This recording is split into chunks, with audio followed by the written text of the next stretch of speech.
Dictation 100 शब्द प्रति minute 5 second बाद शुरू। शुरू। कोई बच्चा अपने शिक्षक के पास पढ़ने सीखने जाता है, मगर कई बार पढ़ाने के नाम पर उसके साथ ऐसा बर्ताव होता है जिसका दंश उसके शरीर और ज़हन में लंबे वक्त तक बना रह सकता है। भोपाल में एक ट्यूशन पढ़ाने वाले शिक्षक ने 5 साल की बच्ची को सिर्फ इसलिए बुरी तरह पीटा और उसके हाथ मरोड़ कर तोड़ डाले कि वह एक अंग्रेजी शब्द की वर्तनी ठीक से नहीं बता पाई थी। अव्वल तो किसी तरह की गलती या कमी की स्थिति में भी बच्चों से ऐसी हिंसा नहीं की जा सकती, लेकिन यह तो कोई ऐसी बात भी नहीं थी कि जिस पर किसी को गुस्सा आए। फिर शिक्षण को एक पैसे के तौर पर चुनने वाले व्यक्ति के लिए यह एक अनिवार्य शर्त है कि वह हर हाल में विवेक से ही काम ले, न कि आपा खोकर बच्चों के खिलाफ हिंसक हो जाए।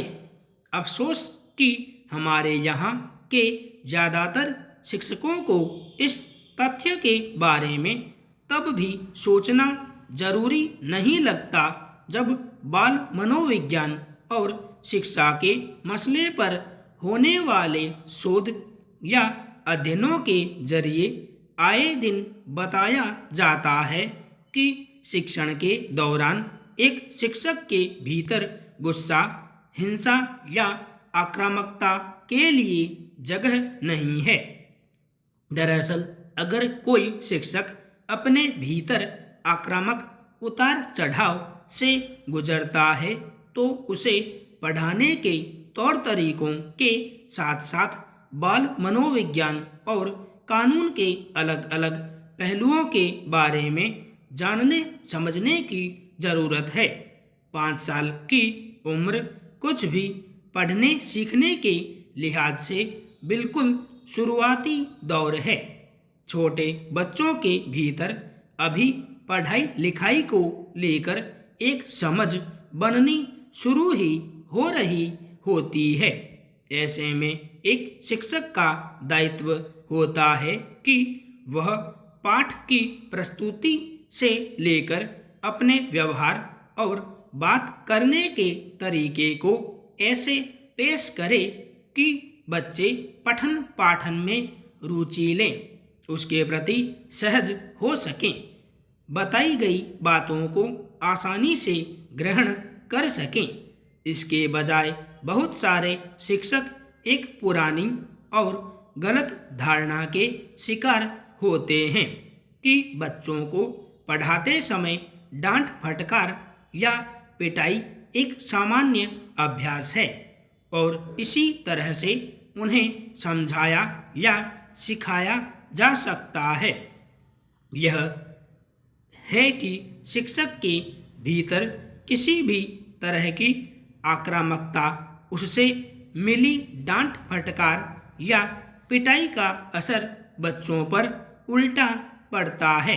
वे न केवल शरीर पर लगी चोटों से पीड़ित होते हैं, बल्कि उनके मन मस्तिष्क पर इसका जो आघात लगता है वह पढ़ाई लिखाई के प्रति उनके भीतर अरुचि भी पैदा कर दे सकता है।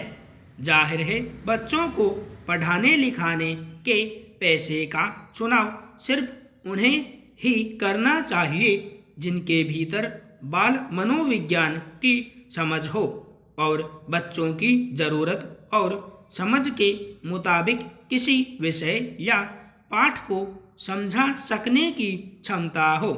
मगर अक्सर ऐसी खबरें आती रहती हैं जिनमें किसी स्कूल में या अन्य जगहों पर शिक्षकों ने बच्चों पर इस तरह हमला किया जिस तरह कोई दुश्मन करता है।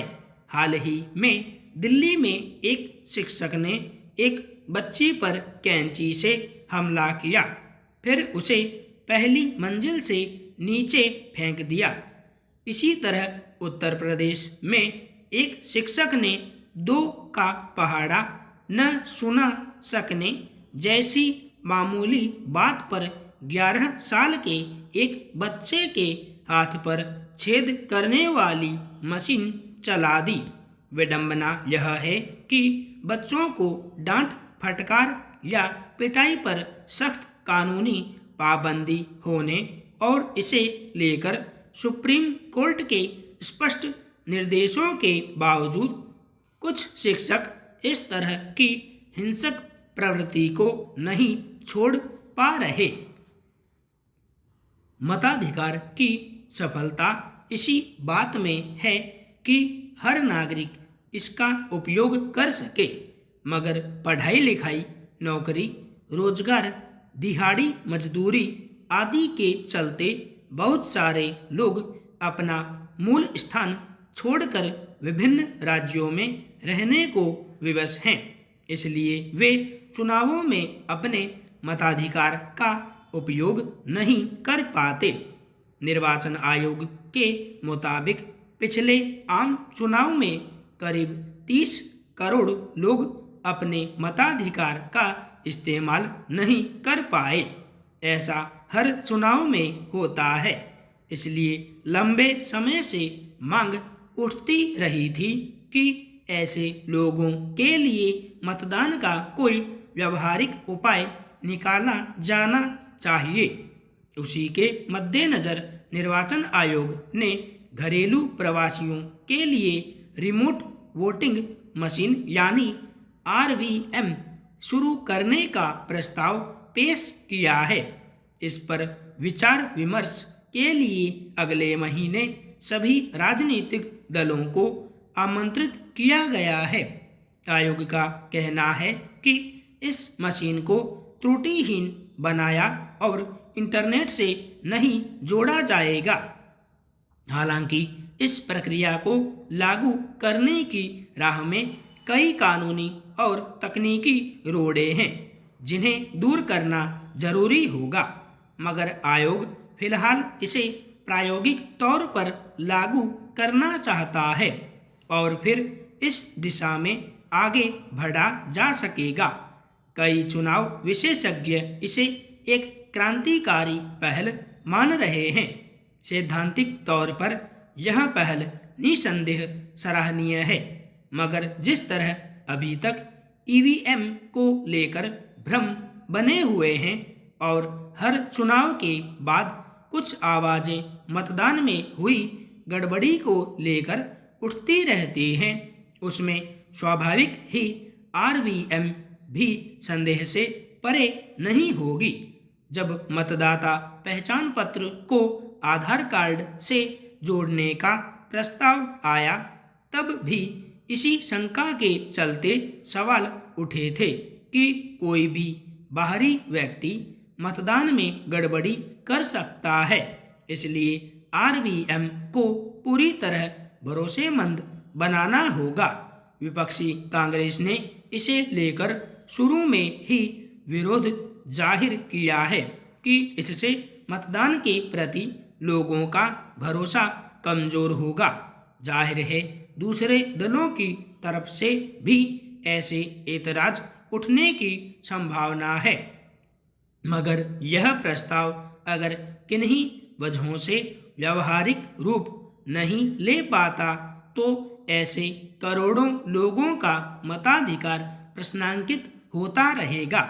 अब हर चुनाव में गिरता मतदान प्रतिशत निर्वाचन आयोग के लिए चुनौती बना हुआ है। तमाम अपीलों और जागरूकता अभियानों के बावजूद हर चुनाव में कई निर्वाचन क्षेत्रों में 50% से भी कम मतदान हो पाता है। इस तरह जनप्रतिनिधित्व का मकसद ही अधूरा हो जाता है। इसे दूर करना निर्वाचन आयोग का नैतिक और संवैधानिक दायित्व है। चुनावों में गिरते मत प्रतिशत के पीछे अपने मूल स्थान से दूर शहरों या कस्बों में जा बसे लोगों को अपने मताधिकार का उपयोग न कर पाना भी बड़ा कारण है। संपूर्ण विराम।